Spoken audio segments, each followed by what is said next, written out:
Hey y'all, this is Mr. SKS Kill, and I'm about to show y'all how to assemble an SKS rifle. First off, we're going to start with the cleaning kit, put all it back together and stick it in the buttstock.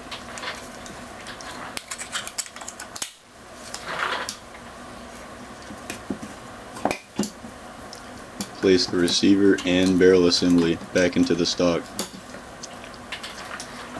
To avoid making this video interesting, I'm putting the bayonet up.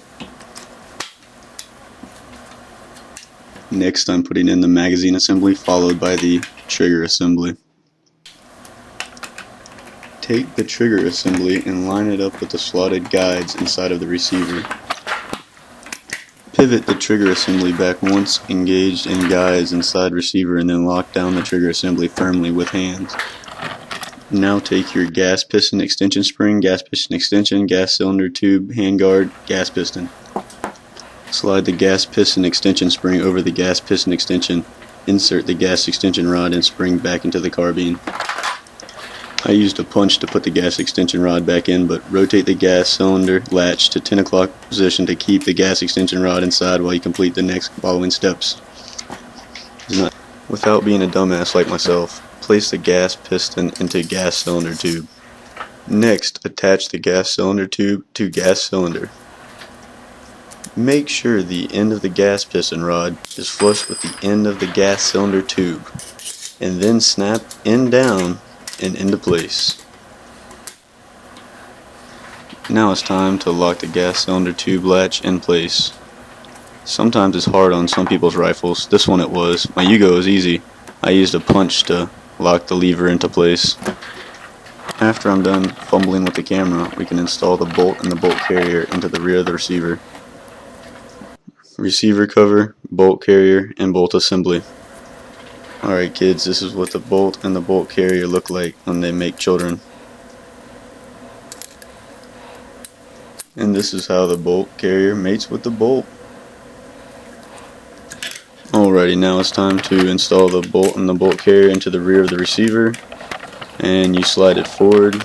Make sure your magazine is dropped so the bolt carrier and will move all the way forward. Large recoil spring guide, recoil spring retainer, small recoil spring guide. Make sure the coiled end of the recoil spring assembly is installed into the rear of the bolt carrier first, leaving the straight end of the spring exposed. After you have slid the recoil spring assembly all the way forward into the rear of the bolt carrier, reinstall the receiver cover. Compress the recoil spring forward using the receiver cover. Hold the receiver cover in place with your hand. Push the receiver cover retaining pin in until the takedown lever is flush with the receiver cover. Turn the takedown lever on the receiver cover clockwise and lock in place. Now to put the cleaning rod back into the rifle, you have to turn the bayonet at a 9-degree angle and stick it in there. Close the bayonet back, lock into place, rock and roll. Oh yeah!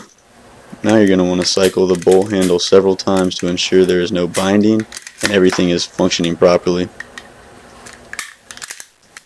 She likes it like that. You have now successfully assembled your SKS carbine. Before I shoot the SKS, check out some of these goodies. I want to show y'all the Ruger Mark II 2245.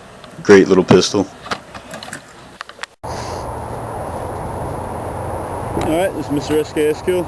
Oh yeah, and if you're wondering, yeah, it's 1,000 feet away from me. It really is, though. Alright, shooting 80 yards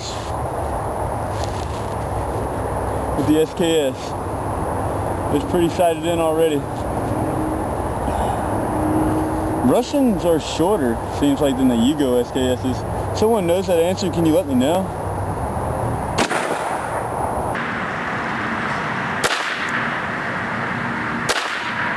Good shot. Gotta be able to see.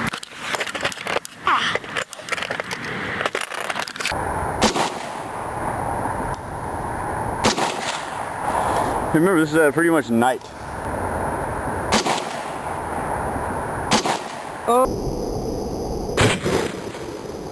Oh yeah, it's tight. Propane.